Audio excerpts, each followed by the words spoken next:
हिंद आप सभी को स्वागत है हमारे channel and H UPSC preparation में। आज हम लोग देखेंगे बीए फर्स्ट ईयर की पॉलिटिकल साइंस। इसमें बीए फर्स्ट ईयर की सेकंड सेमेस्टर से रिलेटेड आपको क्वेश्चंस कराए जाएंगे। इसमें जितने भी क्वेश्चंस हैं ये आपके एग्ज़ाम से संबंधित होंगे। इसमें यूपीएससी बीपीएससी से संबंधित भी क्वेश्चंस कराए गए हैं। चलिए क्वेश्चन और आंसर देखते हैं। ये आपके एग्ज़ाम में बहुत ही महत्वपूर्ण स्थान रखते हैं। चलिए क्वेश्चन और आंसर स्टार्ट करते हैं। अगर आप इसमें जितने भी क्वेश्चंस कराए गए हैं ये अगर सारे याद करते हैं तो आपके लिए बहुत ही अच्छा होगा, क्योंकि ये इससे ही संबंधित सारे क्वेश्चंस आपके एग्ज़ाम में आएंगे। अगर आप हमारे चैनल पर नए हैं तो चैनल को सब्सक्राइब करें, बेल आइकन को प्रेस करें। अगर एनसीसी लिए हुए हैं तो आपको इसी चैनल पर एनसीसी से संबंधित NCC BNC certificate, NCC new भर्ती से संबंधित मॉडल पेपर मिलते रहेंगे। चलिए पहला क्वेश्चन देखते हैं। पहला क्वेश्चन है, भारत में निम्न में से किस प्रकार की न्यायिक व्यवस्था है? तो इसका उत्तर होगा एकल प्रकार की भारत में न्यायिक व्यवस्था है। क्वेश्चन नंबर 2 पर है, संविधान अधिनियम 1935 के अंतर्गत भारत में स्थापित संघीय न्यायालय सर्वोच्च नहीं था क्योंकि फिर डॉट कर रहे हैं। तो इसका उत्तर होगा न्यायिक समितियों के निर्णय अंतिम होते थे। क्वेश्चन नंबर 3 पर है, निम्नांकित में से कौन सी योग्यता उच्चतम न्यायालय के न्यायाधीश के लिए आवश्यक है? तो इसका उत्तर होगा वह भारत का नागरिक हो, वह किसी उच्च न्यायालय में लगातार 5 वर्ष तक न्यायाधीश रह चुका हो, वह कानून का प्रकांड पंडित हो, वह किसी उच्च न्यायालय में लगातार 10 वर्ष तक वकालत कर चुका हो। ये 4 पॉइंट है इसमें आपके। इसमें से जैसे क्वेश्चन आता है अगर आपके एग्ज़ाम में कि निम्नांकित में से कौन सी योग्यता उच्चतम न्यायालय के न्यायाधीश के लिए आवश्यक है, तो इसमें से आपको एक दे देंगे, जैसे कि वह भारत का नागरिक हो, और उसके बाद जो 3 पॉइंट होंगे वो आपके अलग से पैटर्न से लिए होंगे, वो गलत होंगे, ये एक सही होगा। इसी में से कोई एक रख देंगे वो सही होगा। तो आप लोग जो इसमें दिया हुआ है वो सही है तो आप उसी को टिक लगा देंगे, उसी का जो गोला होगा वो फिलअप करेंगे। और आपका जब एग्ज़ाम होता है उसमें 4 ऑप्शन मिलते हैं तो उसमें से एक ही ऑप्शन आपका सही होगा, और इसी में आपको जो डायरेक्टली आपको वो ऑप्शन दिखाया जाएगा जो सही ऑप्शन है। इसमें 4 ऑप्शन नहीं दिए गए हैं क्योंकि ज़्यादा समय लगता है 4 ऑप्शन देने में। क्वेश्चन नंबर 4 पर है, मूल संविधान में सर्वोच्च न्यायालय के न्यायाधीशों की संख्या 7 निर्धारित की गई थी। वर्तमान सर्वोच्च न्यायालय में मुख्य न्यायाधीश सहित कितने न्यायाधीश हैं? तो इसका उत्तर होगा 31। क्वेश्चन नंबर 5 पर है, भारत के मुख्य न्यायमूर्ति के पद रिक्त होने, अनुपस्थिति होने अथवा अपने पद के कर्तव्यों के पालन में असमर्थ होने पर कर्मचारी द्वारा कार्यकारी मुख्य न्यायमूर्ति की नियुक्ति किसके द्वारा की जाती है? तो इसका उत्तर होगा राष्ट्रपति द्वारा भारत के मुख्य न्यायमूर्ति के पद रिक्त होने, अनुपस्थिति एवं अथवा कर्तव्य के पालन में असमर्थ होने पर कार्यकारी मुख्य न्यायमूर्ति की नियुक्ति को राष्ट्रपति द्वारा नियुक्ति की जाती है। क्वेश्चन नंबर 6 पर है, तदर्थ न्यायाधीशों की नियुक्ति होती है। तो इसका उत्तर होगा सर्वोच्च न्यायालय के मुख्य न्यायाधीश द्वारा। क्वेश्चन नंबर 7 पर है, निम्नलिखित किस न्यायालयों में तदर्थ न्यायाधीश की नियुक्ति का प्रावधान भारतीय संविधान में किया गया है? तो इसका उत्तर होगा उच्चतम न्यायालय, उच्च न्यायालय, जिला न्यायालयों में। क्वेश्चन नंबर 8 पर है, भारतीय संविधान के अंतर्गत न्यायिक पुनर्निरीक्षण की शक्ति सीमित है। तो इसका उत्तर होगा विधि द्वारा स्थापित प्रक्रिया द्वारा। इसी के बाद अगला क्वेश्चन आता है क्वेश्चन नंबर 9 पर, देश के सर्वोच्च अपीली न्यायालय के क्षेत्राधिकार में शामिल हैं। तो इसका उत्तर होगा संवैधानिक मामले, विशिष्ट पुनर्विचार, दीवानी एवं फौजदारी मामले। ये देश के सर्वोच्च अपीली न्यायालय के क्षेत्राधिकार में शामिल हैं। क्वेश्चन नंबर 10 पर है, सर्वोच्च न्यायालय की प्रारंभिक अधिकारिता में कौन कौन से विषय आते हैं? तो इसका उत्तर होगा एक संघ तथा एक से अधिक राज्यों के मध्य का विवाद। इसमें पॉइंट दिए हुए हैं। पॉइंट 1 है संघ तथा एक से अधिक राज्यों के मध्य का विवाद। दूसरा पॉइंट है संघ और कोई राज्य एक और तथा दूसरी और अन्य राज्यों के मध्य का विवाद।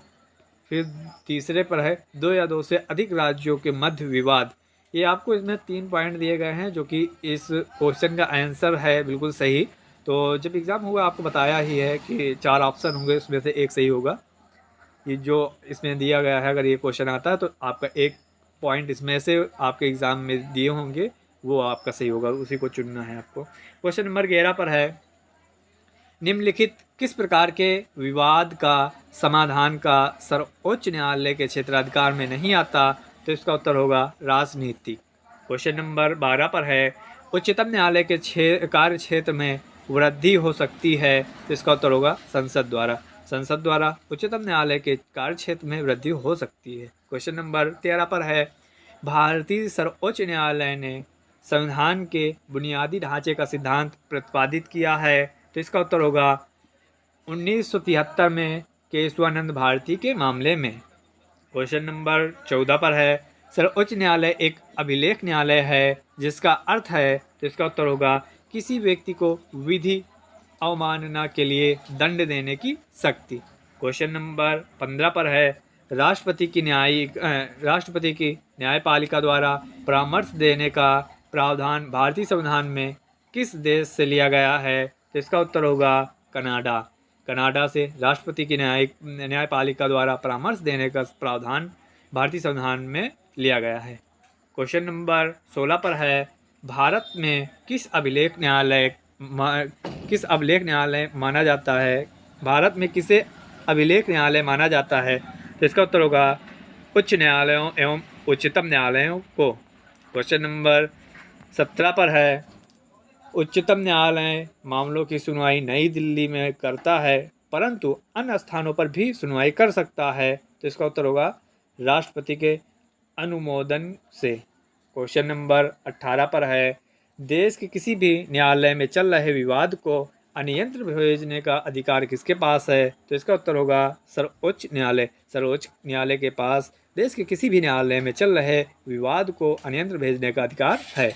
क्वेश्चन नंबर 19 पर है, निम्नलिखित में से कौन से मामले उच्च न्यायालय और उच्चतम न्यायालय की अधिकारिता में आते हैं? तो इसका उत्तर होगा मूल अधिकारों का परिवर्तन। मूल अधिकारों का परिवर्तन उच्च न्यायालय और उच्चतम न्यायालय की अधिकारिता में आते हैं। क्वेश्चन नंबर 20 पर है, संविधान के निर्वाचन के बारे में विधि के सारवान प्रश्न से संबंधित वाद पर विचार करने के लिए उच्चतम न्यायालय के न्यायाधीशों की संख्या कम से कम कितनी होनी चाहिए? तो इसका उत्तर होगा 5। क्वेश्चन नंबर 20 पर है, संविधान के निर्वाचन के बारे में विधि के सारवान प्रश्न से संबंधित वाद पर विचार करने के लिए उच्चतम न्यायालय के न्यायाधीशों की संख्या कम से कम कितनी होनी चाहिए? तो इसका उत्तर होगा 5। क्वेश्चन नंबर 21 पर है, भारतीय संविधान के किस अनुच्छेद के तहत सर्वोच्च न्यायालय भारतीय नागरिकों के मौलिक अधिकारों की सुरक्षा करता है? तो इसका उत्तर होगा अनुच्छेद 32। अनुच्छेद 32 के अंतर्गत सर्वोच्च न्यायालय भारतीय नागरिकों के मौलिक अधिकारों का सुरक्षा करता है।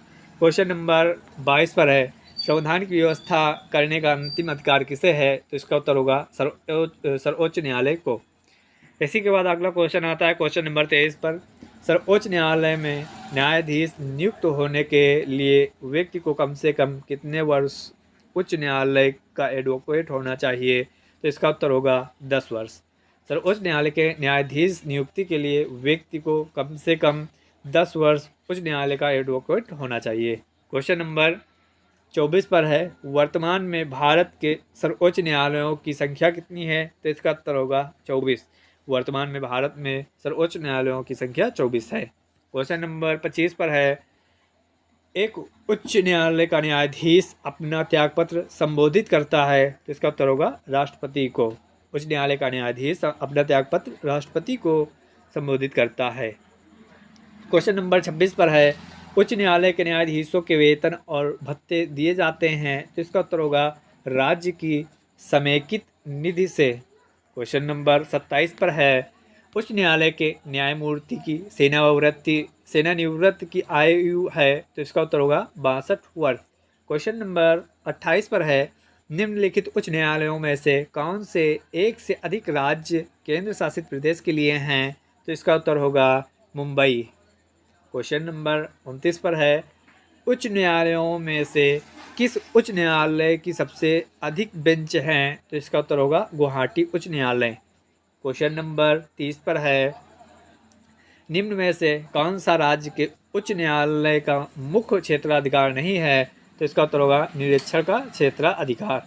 क्वेश्चन नंबर 31 पर है, निम्नलिखित राज्यों में से किस राज्य का अपना उच्च न्यायालय नहीं है? तो इसका उत्तर होगा मिजोरम। मिजोरम का अपना उच्च न्यायालय नहीं है। क्वेश्चन नंबर 32 पर है, अंडमान और निकोबार द्वीप समूह पर निम्नलिखित उच्च न्यायालयों में से किस एक का क्षेत्राधिकार है? तो इसका उत्तर होगा कोलकाता।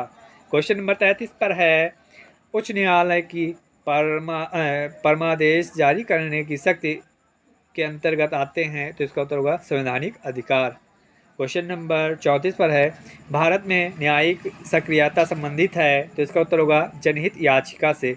भारत में न्यायिक सक्रियता संबंधित है जनहित याचिका से। क्वेश्चन नंबर 35 पर है, भारतीय संविधान के किस अनुच्छेद के अंतर्गत उच्च न्यायालय के न्यायाधीशों की नियुक्ति होती है? तो इसका उत्तर होगा अनुच्छेद 217। अनुच्छेद 217 के अंतर्गत उच्च न्यायालय के न्यायाधीशों की नियुक्ति होती है। क्वेश्चन नंबर 36 पर है, जब किसी उच्च न्यायालय का मुख्य न्यायाधीश प्रशासनिक हैसियत से काम करता है तो वह अधीन होता है? तो इसका उत्तर होगा उच्च न्यायालय के अन्य न्यायाधीशों में से किसी भी रिट अधिकारिता के। क्वेश्चन नंबर 37 पर है, एक उच्च न्यायालय द्वारा उत्प्रेषण रिट जारी की जाती है? तो इसका उत्तर होगा एक अधीनस्थ को। इसका उत्तर है एक अधीनस्थ को कि वह पुनः निरीक्षण हेतु एक मामले विशेष की कार्यवाही का अभिलेख उन्हें हस्ताक्षरित कर दे। इसी के बाद अगला क्वेश्चन आता है, क्वेश्चन नंबर 38 पर, उच्च न्यायालय के कार्यवाहक मुख्य न्यायाधीश की नियुक्ति का प्रावधान किस अनुच्छेद में आता है? तो इसका उत्तर होगा अनुच्छेद 223। क्वेश्चन नंबर 39 पर है, भारतीय संविधान के किस अनुच्छेद में उच्च न्यायालय को रिट जारी करने की शक्ति का प्रावधान है? तो इसका उत्तर होगा अनुच्छेद 226। अनुच्छेद 226 के अंतर्गत उच्च न्यायालय को रिट जारी करने की शक्ति प्रावधान है। क्वेश्चन नंबर 40 पर है, उच्च न्यायालयों के गठन के बारे में प्रावधान किस अनुच्छेद के तहत दिया गया है? तो इसका उत्तर होगा अनुच्छेद 216। क्वेश्चन नंबर 41 पर है, उच्च न्यायालय की स्थापना का प्रावधान किस अनुच्छेद में दिया गया है? तो इसका उत्तर होगा अनुच्छेद 214 एवं अनुच्छेद 231 दोनों में। इसमें से आपके एग्ज़ाम में कोई भी एक दे दें तो आपका वो सही होगा। 214 अगर हो वो भी सही है, 231 है तो वो भी सही है, क्योंकि इन दोनों में ही उच्च न्यायालयों की स्थापना का प्रावधान दिया गया है। क्वेश्चन नंबर 42 पर है, परिसंघ सरकार का निर्माण होता है? तो इसका उत्तर होगा राज्यों के आपसी समझौते द्वारा। क्वेश्चन नंबर 43 पर है, परिसंघ व्यवस्था में नागरिक उत्तरदायी होते हैं? तो इसका सही उत्तर होगा राज्य सरकारों के प्रति। क्वेश्चन नंबर 44 पर है, परिसंघ सरकार का अस्तित्व बना रहता है?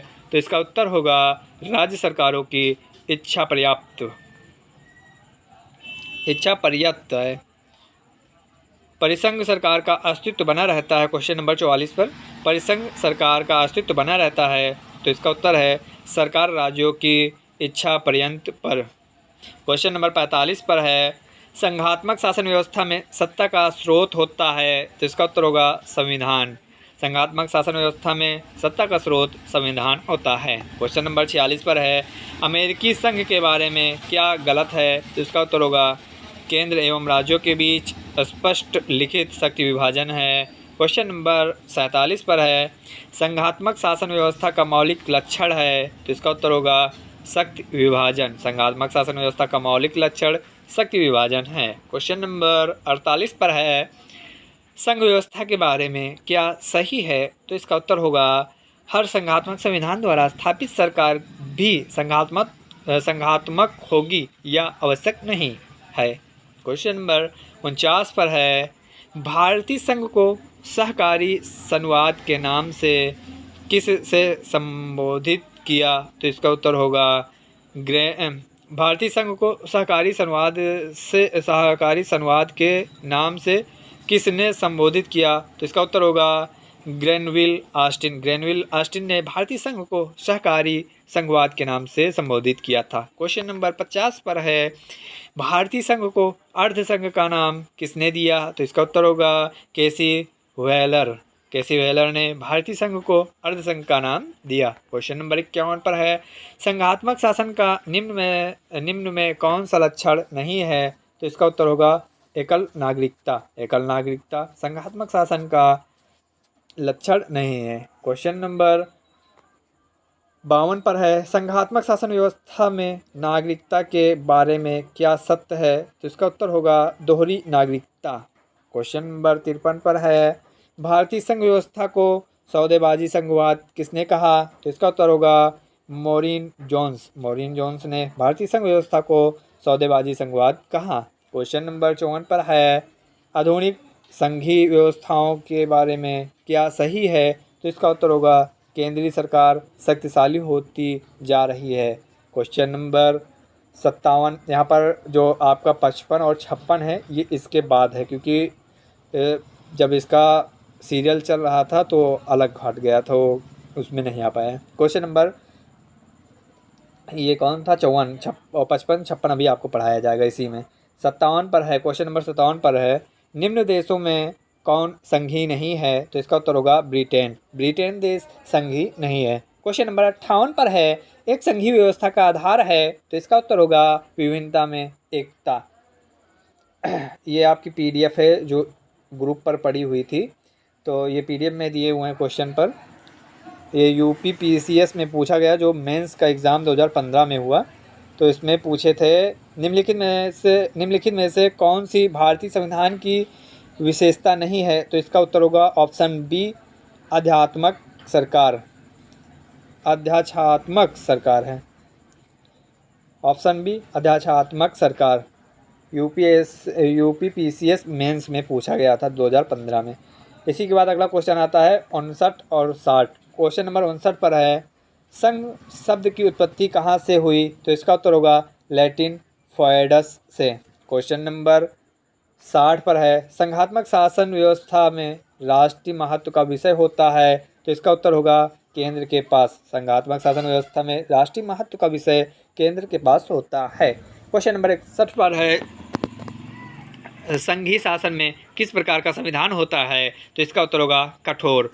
संघीय शासन में कठोर संविधान होता है। क्वेश्चन नंबर 62 पर है, भारतीय संविधान ने संघीयवाद व्यवस्था कहाँ के संविधान से ली है?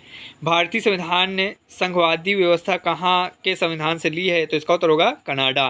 क्वेश्चन नंबर 63 पर है, निम्न में से भारतीय संघ का कौन सा तत्व नहीं है? तो इसका उत्तर होगा राष्ट्रपति एक वास्तविक कार्यपालिका। क्वेश्चन नंबर 64 पर है, संघ और इकाइयों के बीच विवादों का अंतिम निर्णय करता है? तो इसका उत्तर होगा उच्च न्यायालय। क्वेश्चन नंबर 65 पर है, भारत के संघ राज्यों का प्रशासन होता है? तो इसका उत्तर होगा राष्ट्रपति द्वारा।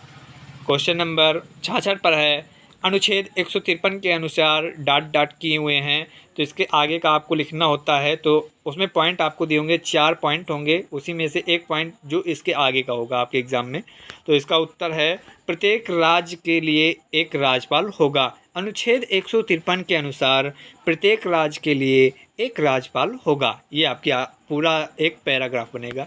क्वेश्चन नंबर 67 पर है, भारत में राज्यपाल की नियुक्ति होती है? तो इसका उत्तर होगा नहीं, भारत में राज्यपाल की नियुक्ति होती है, निर्वाचन नहीं, यह अनुकरण है। तो इसका उत्तर होगा कनाडा के संविधान का। क्वेश्चन नंबर 67 पर एक बार फिर से देख लें, भारत में राज्यपाल की नियुक्ति होती है, निर्वाचन नहीं, यह अनुसरण है। तो इसका उत्तर होगा कनाडा के संविधान का। क्वेश्चन नंबर 68 पर है, एक ही व्यक्ति दो या अधिक राज्यों का राज्यपाल नियुक्त किया जा सकता है? तो इसका उत्तर होगा अनुच्छेद 158 3 का के तहत, यानी 3 का के तहत। क्वेश्चन नंबर 69 पर है, राज्यपाल अपने कार्यों के लिए उत्तरदायी होता है? तो इसका उत्तर होगा राष्ट्रपति के प्रति। राष्ट्रपति के प्रति राज्यपाल अपने कार्यों के लिए उत्तरदायी होता है। क्वेश्चन नंबर 70 पर है, संविधान के अनुच्छेद 159 के अंतर्गत राज्यपाल निम्न में से किसके समक्ष शपथ ग्रहण करता है? तो इसका उत्तर होगा उच्च न्यायालय के मुख्य न्यायाधीश। क्वेश्चन नंबर 71 पर है, निम्नलिखित में से किसकी नियुक्ति राज्यपाल द्वारा नहीं होती? तो इसका उत्तर होगा उच्च न्यायालय के मुख्य न्यायाधीश की। क्वेश्चन नंबर 72 पर है, निम्नलिखित किस मामले में राष्ट्रपति राज्यपाल से परामर्श लेता है? तो इसका उत्तर होगा उच्च न्यायालय के न्यायाधीशों की नियुक्ति में। क्वेश्चन नंबर 73 पर है, राज्य विधानसभा में राज्यपाल को कितने आंग्ल भारतीय समुदाय के सदस्यों को मनोनीत करने का अधिकार है? तो इसका उत्तर है 1। क्वेश्चन नंबर 74 पर है, संविधान के अनुच्छेद 161 के तहत राज्यपाल को निम्नलिखित किस क्षेत्र में क्षमादान का अधिकार नहीं है? तो इसका उत्तर होगा मृत्युदंड। मृत्युदंड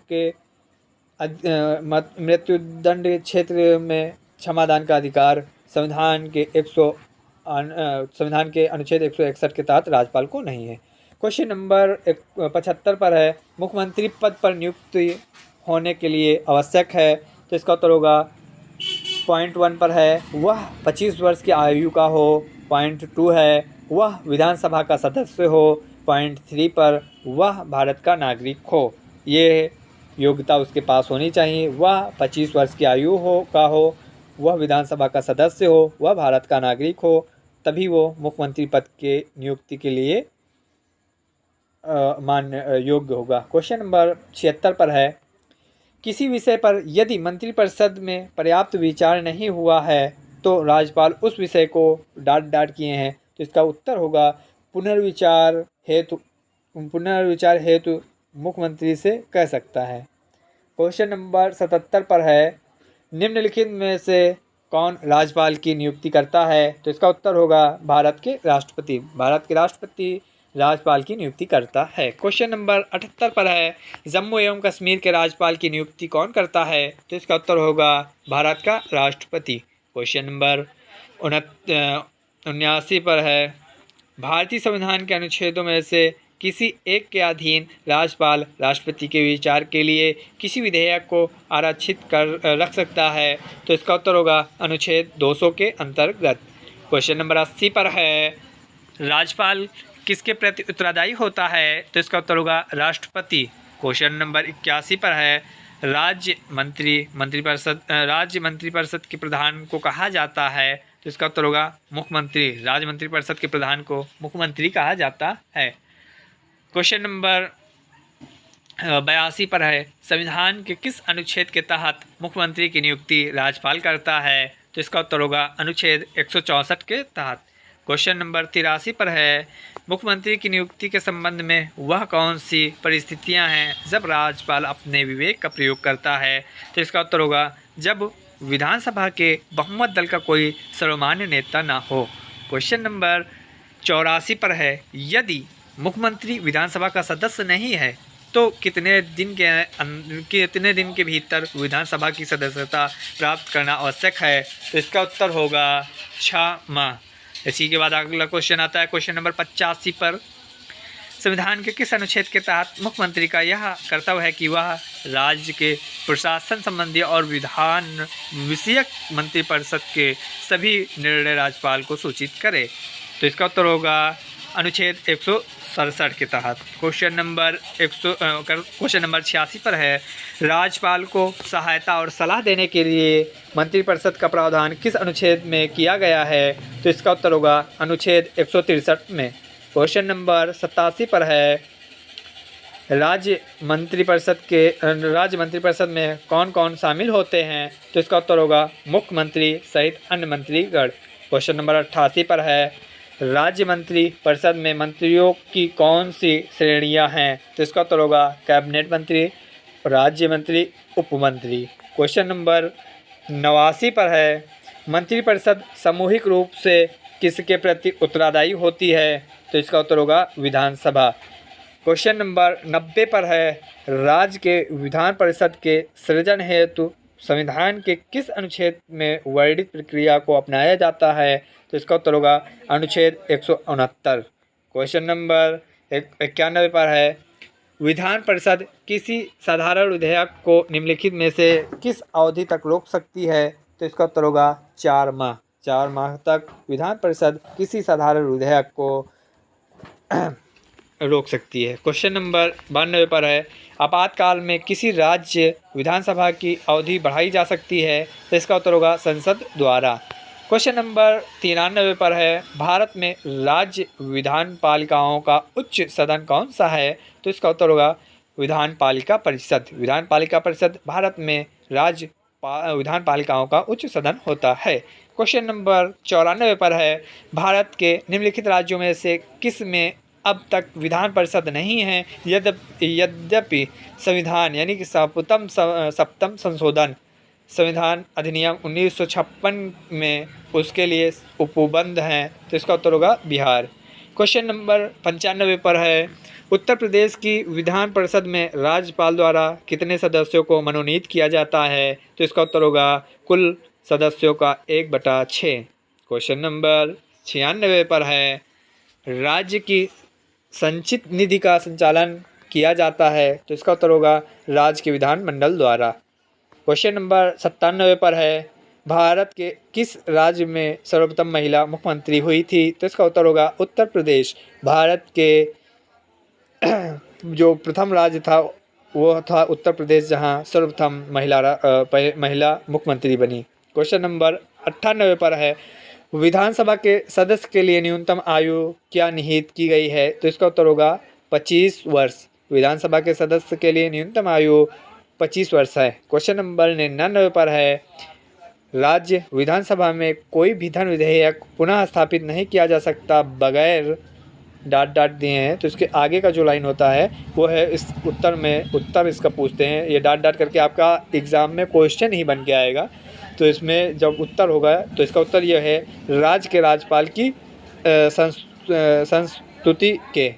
क्वेश्चन नंबर 100 पर है, सेंचुरी पूरी, नए राज्य के गठन की शक्ति निहित है? तो इसका उत्तर होगा संसद में। नए राज्य के गठन की शक्ति निहित संसद में है। क्वेश्चन नंबर 101 पर है, भारत के किसी राज्य में विधान परिषद का सृजन अथवा उसकी समाप्ति की जा सकती है? तो इसका उत्तर होगा राज्य विधानसभा के तत्संबंधी संकल्प पारित करने पर संसद द्वारा। क्वेश्चन नंबर 102 पर है, राज्य में दूसरे सदन की स्थापना एवं उसे रद्द करने से संबंधित कौन सी सही विधि है? तो इसका उत्तर होगा लोकसभा द्वारा साधारण बहुमत से पारित प्रस्ताव। क्वेश्चन नंबर 103 पर है, निम्नलिखित में से किस राज्य में द्विसदनात्मक विधायिका नहीं है? तो इसका उत्तर होगा मध्य प्रदेश। क्वेश्चन नंबर 104 पर है, निम्न में से किस को भंग नहीं किया जा सकता परंतु समाप्त किया जा सकता है? तो इसका उत्तर होगा राज्य विधान परिषद को। क्वेश्चन नंबर 105 पर है, राज्य विधानसभा का निर्वाचन और संचालन करता है? तो इसका उत्तर होगा भारत का निर्वाचन आयोग। क्वेश्चन नंबर 106 पर है, भारतीय संविधान के निम्नलिखित में से किस अनुच्छेद के अंतर्गत विधानसभा को विधान परिषद का सृजन करने का प्रस्ताव पास करने की इजाज़त मिलती है? तो इसका उत्तर होगा अनुच्छेद 169 में। क्वेश्चन नंबर 107 पर है, राज्य सरकार के मंत्रियों के वेतन एवं भत्ते का निर्धारण किया जाता है? तो इसका उत्तर होगा राज्य विधानसभा द्वारा। क्वेश्चन नंबर 108 पर है, यदि किसी राज्य की विधानसभा का अध्यक्ष यानी कि स्पीकर पद त्यागना चाहे तो उसे अपना त्यागपत्र देना चाहिए? तो इसका उत्तर होगा उपाध्यक्ष को। क्वेश्चन नंबर 109 पर है, राज्य की विधानसभा में सत्रावसाना के आदेश किसके द्वारा दिए जाते हैं? तो इसका उत्तर होगा राज्यपाल के द्वारा। ये जो आपके पास ये 109 नंबर पर क्वेश्चन पर लिखा है राज्य के विधानसभा में, ये जो आगे के लिखा है तो ये मिस्टेक हुआ है इस नेट स्लो होने की वजह से, ये में है। राज्य के विधानसभा में सत्रावसान के आदेश किसके द्वारा दिए जाते हैं? तो इसका उत्तर होगा राज्यपाल के द्वारा। ये जो के है ये यहाँ पर मिस्टेक से लिख गया है। क्वेश्चन नंबर 110 पर है, विधानसभा के विघटन के बाद भी उसका अध्यक्ष पद पर बना रहता है। अध्यक्ष को स्पीकर भी कहते हैं। क्वेश्चन नंबर 110 पर है, विधानसभा के विघटन के बाद भी उसका अध्यक्ष पद पर बना रहता है, तो इसका उत्तर होगा विधानसभा के विघटन के बाद गठित विधानसभा की पहली बैठक के ठीक पूर्व तक। क्वेश्चन नंबर 111 पर है, बिना विधानसभा के सदस्य निर्वाचित हुए कोई मंत्री किस समय तक पद पर बना रह सकता है, तो इसका उत्तर होगा 6 माह तक। क्वेश्चन नंबर 112 पर है, वह राज्य जहां विधान परिषद नहीं है, तो इसका उत्तर होगा राजस्थान। राजस्थान में विधान परिषद नहीं है। क्वेश्चन नंबर 113 पर है, संविधान का कौन सा अनुच्छेद न्यायालयों द्वारा विधानमंडल के कार्यों की जांच पर रोक लगाता है, तो इसका उत्तर होगा अनुच्छेद 212 के अंतर्गत। इसी के बाद अगला क्वेश्चन आता है क्वेश्चन नंबर 114 पर, पंचायती व्यवस्था के बारे में क्या सत्य है, तो इसका उत्तर होगा प्राचीन काल में भी था। क्वेश्चन नंबर 115 पर है, 73वें संशोधन के पूर्व संविधान में पंचायतों की स्थापना के बारे में दिया गया निर्देश ... करें हैं, तो इसका उत्तर होगा बाध्यकारी नहीं था। 73वें संशोधन के पूर्व संविधान में पंचायतों की स्थापना के बारे में दिया गया निर्देश बाध्यकारी नहीं था। ये एक लाइन है जो कि इसमें आधी दिए हैं, निर्देश के बाद डाट कर दिए हैं, ये आपका क्वेश्चन होगा। इसी का आंसर ये हो जाएगा बाध्यकारी नहीं था। इसी के बाद अगला क्वेश्चन 116 पर आता है, पंचायतें प्रजातंत्र की प्राथमिक पाठशाला हैं, यह किसने कहा, तो इसका उत्तर होगा नेहरू ने। पंचायतें प्रजातंत्र की प्राथमिक पाठशाला हैं, यह नेहरू ने कहा था। क्वेश्चन नंबर 117 पर है, 74वें संविधान संशोधन के अनुसार किसी संक्रमणशील क्षेत्र के लिए निम्न में से क्या प्रावधान है, तो इसका उत्तर होगा नगर पंचायत। क्वेश्चन नंबर 118 पर है, भारत में नगर स्थानीय संस्थाओं के राजस्व के प्रमुख स्रोत कौन कौन से हैं, तो इसका उत्तर होगा कर और अनुदान। क्वेश्चन नंबर 119 पर है, लोकतांत्रिक विकेंद्रीकरण का सुझाव किसने दिया था, तो इसका उत्तर होगा सरकारिया आयोग ने लोकतांत्रिक विकेंद्रीकरण का सुझाव दिया। क्वेश्चन नंबर 120 पर है, निम्न में कौन सा कार्य स्थानीय सरकारी निकाय नहीं करते, तो इसका उत्तर होगा शांति और व्यवस्था की स्थापना। शांति और व्यवस्था की स्थापना स्थानीय सरकारी निकाय नहीं करती। क्वेश्चन नंबर 121 पर है, वर्तमान समय में स्थानीय शासन एवं राज्यों के संबंधों के बारे में क्या सही है, तो इसका उत्तर होगा राज्य का नियंत्रण पर्याप्त रूप से घट गया है। क्वेश्चन नंबर 122 पर है, प्रजातंत्र की प्रथम पाठशाला किसे कहा जाता है, तो इसका उत्तर होगा स्थानीय स्वशासन। स्थानीय स्वशासन को प्रजातंत्र की प्रथम पाठशाला कहा जाता है। क्वेश्चन नंबर 123 पर है, स्थानीय स्वशासन का सर्वप्रथम पहला कदम कब उठाया गया, तो इसका उत्तर होगा 1687 में, जब मद्रास में नगर निगम की स्थापना की गई। क्वेश्चन नंबर 124 पर है, भारत में स्थानीय स्वशासन का जनक कौन माना जाता है, तो इसका उत्तर होगा लॉर्ड रिपन। लॉर्ड रिपन को भारत में स्थानीय स्वशासन का जनक माना जाता है। क्वेश्चन नंबर 125 पर है, ग्राम पंचायत के सदस्यों की अधिकतम संख्या होती है, तो इसका उत्तर होगा 15। ग्राम पंचायत की सदस्यों की अधिकतम संख्या 15 होती है। क्वेश्चन नंबर 126 पर है, उत्तर प्रदेश में सरपंच का निर्वाचन कौन करता है, तो इसका उत्तर होगा न्याय पंचायत के पंच। उत्तर प्रदेश में सरपंच का निर्वाचन न्याय पंचायत के पंच करते हैं। क्वेश्चन नंबर 127 पर है, 74वें संविधान संशोधन विधेयक के बारे में क्या क्या सत्य है, तो इसका उत्तर होगा फर्स्ट पॉइंट, इससे एक नई अनुसूची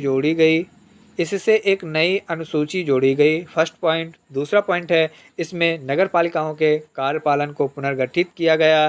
तीसरा पॉइंट है, आरक्षण का प्रावधान है।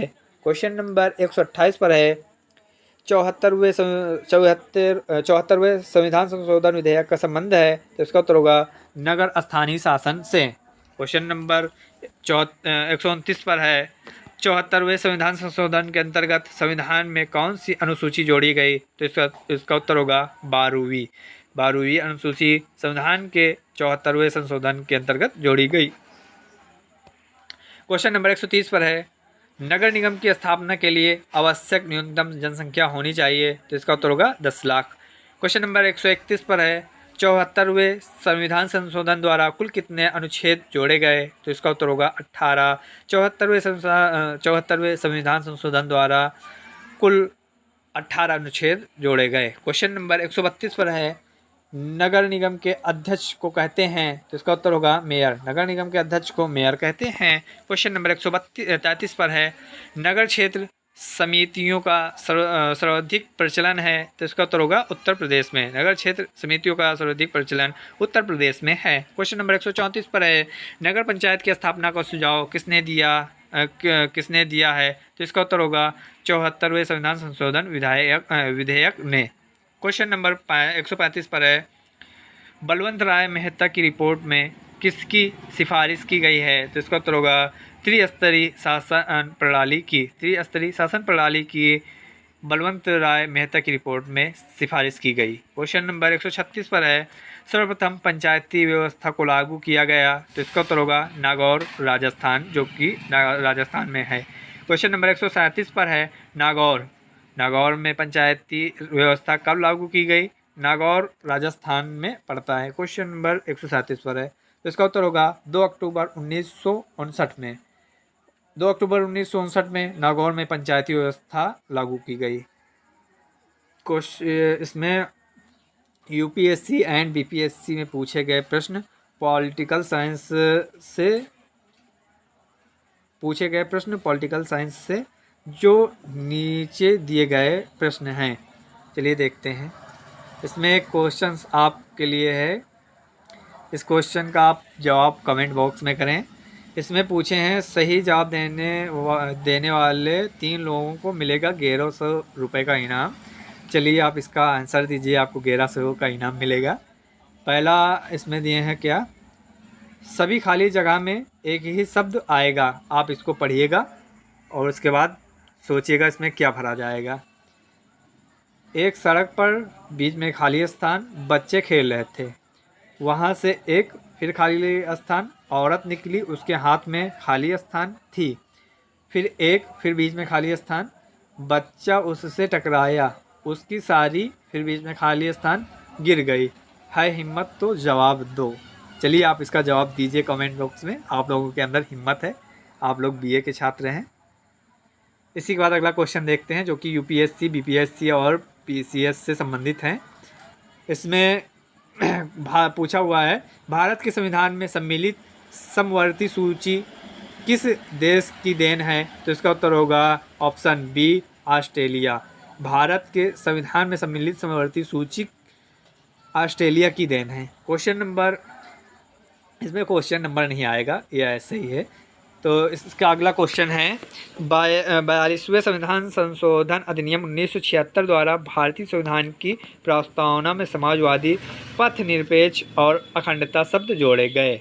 42वें संविधान में अधिनियम 1976 द्वारा भारतीय संविधान की प्रस्तावना में समाजवादी, पथ निरपेक्ष और अखंडता शब्द जोड़े गए। ये पक्ष निरपेक्षता और अखंडता शब्द 42वें संविधान संशोधन अधिनियम 1976 के तहत जोड़ा गया था। क्वेश्चन नंबर अगला आता है इसी का, भारतीय संविधान की प्रस्तावना में भारत को किस रूप में घोषित किया गया? तो इसका ऑप्शन पॉइंट सी हो जाएगा। ये बीपीएससी प्री एग्ज़ाम 1997 में पूछा गया।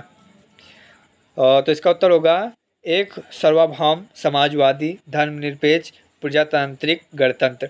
ये आपका जो क्वेश्चन ये बीपीएससी प्री 1947 में जो एग्ज़ाम में पूछा गया, इससे पहले जो आपका मॉडल पेपर इसी चैनल पर अपलोड है उसमें ये आपका क्वेश्चन है, भारतीय संविधान की प्रावधान में भारत को किस रूप में घोषित किया गया? तो आपको इसका आंसर यही मिलेगा, डायरेक्टली आंसर मिलेगा। ये आपका 4 ऑप्शन है जिसमें आपको सी सही करना है। ये तो आपका पेपर है।